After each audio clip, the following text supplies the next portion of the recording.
Bonjour à tous. En ce moment, un sujet particulièrement en France attire notre attention, fait les grands titres de l'actualité, en général pour des raisons dramatiques, mais également pour des raisons statistiques. Le marché de la drogue. On a appris récemment que la consommation de cocaïne en France avait dépassé celle des États-Unis. On a appris également que ce que rapporte la cocaïne, pour ne parler que de cette drogue, aujourd'hui est supérieur à ce que rapporte le cannabis, l'herbe, etc., etc. Ça pose un problème de la taille du marché qui est de plus en plus important face aux moyens des policiers et des forces de l'ordre de l'autre côté qui restent à peu près le même. Donc on peut s'imaginer qu'aujourd'hui, statistiquement, la France est face à un problème majeur. Ce que nous avons fait avec Omerta, nous avons voulu aller à la source. Pas à la source du trafic de drogue, mais à la source de ceux qui y sont confrontés tous les jours dans leur vie. Je veux parler des policiers municipaux. Vous savez, les policiers municipaux, il y a quelques années, c'était des gens qui partaient à la retraite parfois sans jamais avoir fait usage ou avoir même sorti leurs armes, tant les missions qu'ils accomplissaient étaient des missions d'intérêt collectif, des missions pour rassurer les habitants. Aujourd'hui, la vie d'un policier municipal, vous allez le voir en découvrant notre documentaire, c'est 80% de nuisances liées à un moment ou à un autre au trafic de drogue. Voilà la vie d'un policier municipal. Nous avons choisi la ville de Perpignan, une ville de 120 000 habitants dans la Catalogne française, un petit peu à l'écart, mais totalement sur les routes de l'Espagne, là où vient la cocaïne, là où vient le cannabis et la plupart des drogues. Donc un lieu de passage. Et nous avons accompagné pendant 3 jours le quotidien, la nuit, le jour de ces policiers pour comprendre un petit peu ce à quoi ils étaient confrontés et pour comprendre la réalité dans la société de ce trafic de drogue et des ravages qu'ils peuvent causer. Voilà. Nouveau documentaire de Perpignan, on est un peu loin des steppes de l'Ukraine, on est un peu loin de l'Afghanistan. On revient chez nous parce que le grand reportage, il commence au coin de la rue. Il n'y a pas besoin souvent d'aller voir ailleurs, il faut s'intéresser, et une des missions d'Omerta est de s'intéresser à ce qui se passe chez nous. Voici donc 10 minutes de ce documentaire en accès gratuit sur notre chaîne YouTube. Si vous voulez voir l'intégralité de ce documentaire, je vous conseille de vous télécharger l'application, d'aller sur l'application Omerta et vous aurez la totalité de ce documentaire Perpignan, ronde de nuit. Il y a des querelles de territoire par rapport au trafic. Voilà. Chacun tient son quartier par un trafic. Et donc, quand on a dit que c'était les Maghrébins contre les Gitans, très honnêtement, c'était un peu caricatural. C'était surtout une querelle de gens qui traficotaient. Et ça a mal terminé, parce que ce sont des endroits où il y a beaucoup d'armes. Quand je dis beaucoup d'armes, c'est pas des grosses armes, c'est des fusils de chasse, des choses comme ça. D'ailleurs, ça avait été un coup de fusil en 2005. Mais on ne peut pas dire qu'il y a des affrontements communautaires, c'est pas vrai. Il y a de la méfiance, c'est sûr, mais il y a aussi beaucoup de trafic. Et c'est le trafic qui génère de l'hostilité entre, quartiers ou peuplé à majorité de Maghrébins, c'est plutôt Saint-Mathieu, ou peuplé à majorité de Gitans, c'est Saint-Jacques. Le trafic de drogue, c'est ce qui monopolise le plus Alex et Yves dans leur quotidien. Les 2 policiers ne prétendent pas l'éradiquer, ni même faire tomber les têtes de réseau. À leur niveau, ils veulent rendre la vie des dealers compliquée, de façon à, point de deal après point de deal, les repousser sans cesse. Il est presque 22h et nous arrivons aux abords du quartier Saint-Mathieu. En fait, tu vois, quand tu as un point de deal, il y a des gens qui habitent autour, quoi. Et on se doit d'être présent, de faire le nécessaire pour essayer que ce quartier-là retrouve une certaine quiétude, quoi. Et du coup, on était présents, et là, ils se sont déplacés. Donc maintenant, on retourne là où ils se sont déplacés, et on les embête là où ils se sont déplacés. D'accord. Et c'est notre métier. Et les gens qui habitaient justement autour de l'ancien point de deal sont contents de notre action. Tu vois, il y a un gars sur la place, là. Quand on va arriver, il va alerter. Hop, là, il est en train de les alerter. Là, sur la place, là. Là, c'est un chose. Sous le pont, tu vois. C'est... Voilà, on va y aller à pied. Et toi. C'est une fille, d'ailleurs. Ah, c'est l'espagnol là.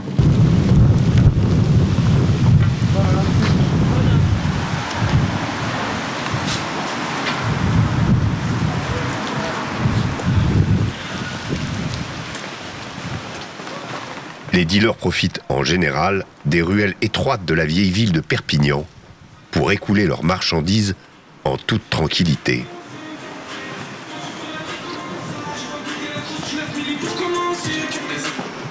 À notre arrivée, l'un d'entre eux coupe la musique, mais il ne cherche pas à fuir.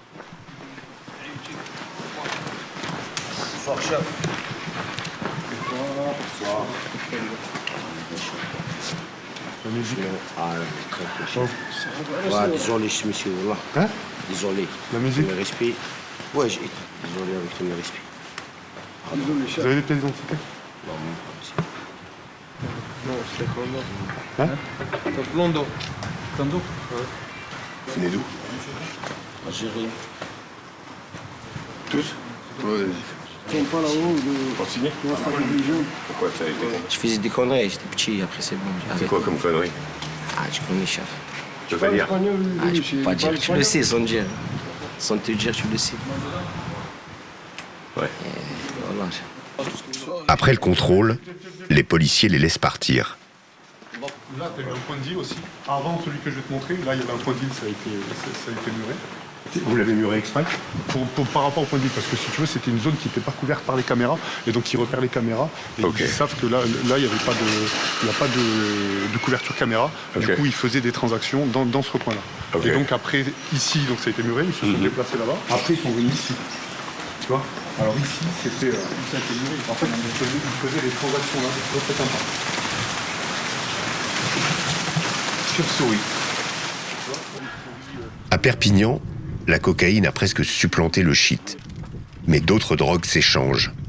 En particulier, le protoxyde d'azote. Ça, vous êtes pour la pénalisation du client? Bien sûr. Après, la problématique, c'est qu'effectivement, il faut les traiter comme des malades et pas des. Ouais. Pas comme si tu vas acheter une canette de coca. Oui, bien sûr. Du coin, quoi. Là, tu vois, c'est un équipage police en face. Ce soir, la police nationale veut arrêter une dealeuse de protoxyde d'azote. 20 € de bénéf par bouteille. D'accord. Et c'est quoi? C'est des petites bouteilles? Non, c'est des grandes bouteilles grandes de bouteilles. plus de 600 grammes, là, Ok. 666 grammes. Donc elle a un stock assez important, mais on ne sait pas où il est situé, son stock, on ne sait pas où il est placé. Et elle, régulièrement, elle vient se placer au milieu de la rue. Elle emploie même des jeunes pour faire le chouf à chaque bout. Et tous les clients qui passent, je pense qu'elle doit avoir une application sur Snapchat qui indique aux gens qu'en plein milieu de cette rue, elle vend des bouteilles de protoxyde d'azote. Ah oui, il y a ça aussi. Elle vend les ballons qui vont avec. Et elle fait des petits cadeaux, elle vend des fois, elle offre une bouteille de coca, elle offre de temps en temps une petite fiole de vodka. Un vrai business. Ah mais oui, c'est ça, c'est un business. Protoxyde d'azote. Protoxyde d'azote. Elle en vend énormément. Ah ouais. C'est là, voilà, là il y a des ventes. On en parle, là, les voitures vont s'arrêter en plein milieu, elles vendent. Ok. Là, Donc- celle qui est au milieu, là, va s'arrêter. Il est presque 23 heures. L'heure pour Alex et Yves de céder la place à l'UMT Nuit, unité mobile de terrain. Cette fois-ci, ils seront 3 à patrouiller. Damien, Nicolas et Jérôme ont chacun une longue expérience des forces de l'ordre. Alex a longtemps été gendarme. Damien était militaire. Il y a même un ancien du GIGN parmi eux. Prolonger leur carrière dans la municipale leur va très bien à tous. D'accord. Ouais, ils font ce qu'ils veulent impuniment en fait. Hein. Ah oui. Ils montent des murs. Ben, on se croirait un petit peu à Amsterdam, hein. Ça sent Ah ouais. le cannabis à ciel ouvert. D'accord. Et les gitans sont très présents dans le trafic de drogue aussi. Ouais. Plus que les. Enfin, c'est. Plus la cocaïne maintenant, je trouve. Hein.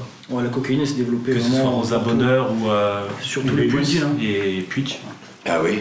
On croise de moins en moins de points de deal avec de la résine, de l'herbe. On en a toujours un peu, mais vraiment le gros du business, c'est plutôt la cocaïne. Ouais. Mais ça, est-ce que chaque communauté a sa drogue ou c'est un peu mélangé? Moi, c'est- Totalement mélangé. D'autant plus que par exemple, je sais pas si on vous l'a montré, à place du Twitch par exemple, Ouais. on vous fait croire que c'est de la cocaïne, mais il y a beaucoup de plaques de plâtre. Ah bon? Donc en fait, on a découvert un endroit où avec le cul d'une fourchette, ils creusent le placo Ouais. pour conditionner après Ils mettent la fameuse cocaïne dans le plâtre. Mhm. D'accord. Voilà. Donc elle est pas de très bonne qualité alors. Oh, bah, je sais pas trop, non, je pense pas, non. Ouais, ok. Je pense pas que ce soit la C'est meilleure. vrai qu'avec moins de plâtre. Il a piqué un peu ça. Ouais. C'est parti. L'UMT Nuit est appelé pour une intervention. Là, on va partir sur des nuisances classiques. On est sur un établissement qui reçoit du public. Et c'est vrai qu'en centre-ville, c'est des interventions qui sont assez récurrentes. Parfois, c'est des gens qui sont dehors, qui parlent un peu fort, qui font du bruit, ou c'est juste de la musique un peu forte. L'éclairage, mais il est fait. La voiture que suit maintenant l'UMT Nuit a un seul défaut. Elle ne possède pas une plaque d'immatriculation en règle. À l'intérieur, 2 gamins souriants. Un peu trop peut-être. Les policiers ont remarqué que le passager possède, glissé à côté de lui, une bonbonne de ce gaz, conçue au départ pour gonfler les ballons, mais que les jeunes respirent pour rechercher l'euphorie. La drogue du pauvre, en quelque sorte. Pas pour tout le monde. Le marché du protoxyde d'azote peut rapporter jusqu'à 5 000 € par jour. Elle est donc la drogue du pauvre que pour celui qui la consomme, pas pour celui qui la vend. Qu'est-ce que vous pensez de la police municipale à Perpignan ? Bah franchement, c'est pas trop contrôlé nous en vrai. Ah, c'est pas trop contrôlé? Non, nous on s'est pas trop contrôlé. Ah, vous faites pas Du coup, on n'en sait pas plus sur la police municipale. D'accord. C'est la première fois? Non, en vrai, non, mais c'est très rare quoi. Et toi, t'as eu déjà des infractions? Non, aucune, monsieur. Quoi? Aucune. Aucune? Ouais. Casier judiciaire vierge? Ouais. Pour nous deux, il est vierge. Ok. On est des bons garçons. Ok. Retour dans le centre-ville. Il est minuit. L'ambiance est conviviale, un peu trop parfois. L'équipe doit intervenir pour demander à un bar de baisser le volume de la musique.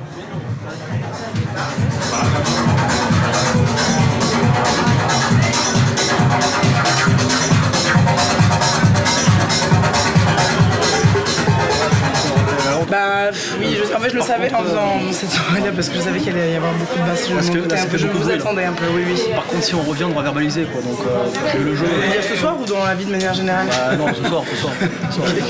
Non mais j'entends, je m'y attends bien. En marchant dans les rues, nous remarquons la présence d'un gamin haut comme 3 pommes. Il fait partie des plus jeunes délinquants de Perpignan. Il est accompagné par un garçon et une fille, plus âgés que lui et surtout beaucoup plus grands, sur lesquels il semble avoir l'ascendant. Quel est l'intérêt de crier? ma voix ou une voix de petit?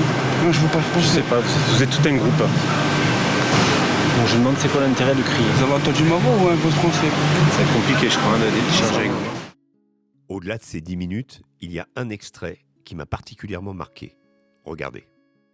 Les dealers profitent en général des ruelles étroites de la vieille ville de Perpignan pour écouler leurs marchandises en toute tranquillité.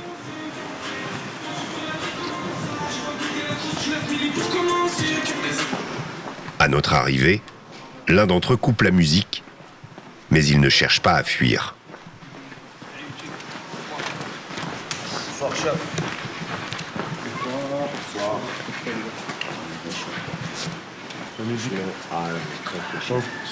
Ouais, désolé, monsieur. Hein? Désolé. La musique? Le respect. Ouais, désolé avec le respect. Vous avez des pièces d'identité? Non, c'est Londo. Hein? Londo. Londo? Vous venez d'où? Algérie. Tous?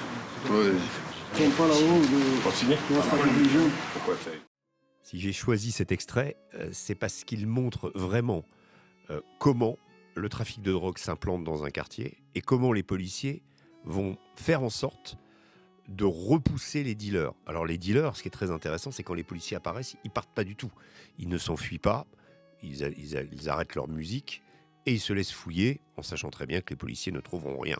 Ce sont des policiers municipaux. Ils n'ont pas de mandat d'arrêt pour aller perquisitionner à l'intérieur des immeubles occupés par ces personnes. Ce qui est très intéressant aussi dans cet extrait, c'est ce que vous avez pu voir, c'est que il y a plusieurs points de deal qui ont été, en fait, l'idée de repousser et de harceler les dealers. À un moment, ils sont dans un endroit, on installe une caméra, on vient plusieurs fois, de jour, de nuit, n'importe quand. les dealers finissent par partir pour s'installer ailleurs. Évidemment, ça provoque des nuisances dans le voisinage. Et donc, les policiers vont à nouveau aller les voir.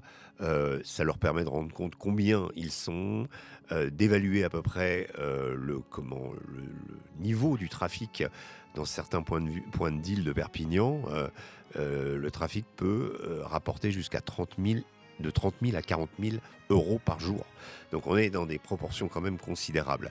Et donc, voilà, ça montre le travail effectif des policiers au jour le jour pour repousser les dealers. Alors voici un deuxième extrait. Il est très intéressant aussi, je vais vous dire pourquoi après. Regardez. Derrière les deux jeunes, les policiers trouvent un blouson qui, comme par hasard, n'appartient à personne. À l'intérieur, ils ont fait une curieuse découverte. Sur les murs de la cité, c'est comme au restaurant. Le menu est affiché. Le travail, donc au l'immeuble, donc tu as des personnes qui sont juste au-dessus, voilà, donc dégradation, tag, mise en sonore. On a des tags des aides-mafia, etc. Alors est-ce que c'est des gars qui viennent s'installer ici parce qu'ils sont vraiment des aides-mafia? Est-ce que c'est des tags qu'ils font parce qu'ils ont entendu parler des aides-mafia à la télé? Ça fait bien, donc on fait des... Voilà. Donc on va faire une inspection du bâtiment là. Tu vois par exemple, voilà. Il y a pourtant des gens, il y a les noms. Oui, voilà, mais voilà. Ils sont là et tout est cassé. Tu vois les compteurs Linky là, tu vois souvent on retrouve là, tu vois dans les compteurs, hop, ils les sortent comme ça et on retrouve pareil, tu vois ces gens il y a un truc là dans le compteur là. Il y a quoi? Là tu vois, regarde ce que je te disais. Tu vois, ils mettent des doses, ils cachent dose par dose. Ça c'est une dose. Ça c'était, il y a il n'y a plus de matière dedans. Elle était collée. Et ça c'était le pochon, c'était un pochon plastique thermosoudé où il y avait, ça c'est les pochons qui servent à emballer la cocaïne. Cet extrait est intéressant parce qu'il montre vraiment l'environnement dans lequel le deal se fait. Si vous regardez d'ailleurs l'intégralité du documentaire, vous verrez également l'altercation entre les policiers et les clients qui viennent, qui font comme s'ils se promenaient, etc., etc. Comment en fait tout le deal est en train de se faire à cet endroit. Ce qui est intéressant, vous êtes face à une cage d'escalier. Sur les murs, il y a marqué comme exactement au restaurant les prix, les stupes qu'on peut trouver. Et puis, il y a aussi la façon dont la cocaïne en particulier est camouflée à l'intérieur des compteurs électriques.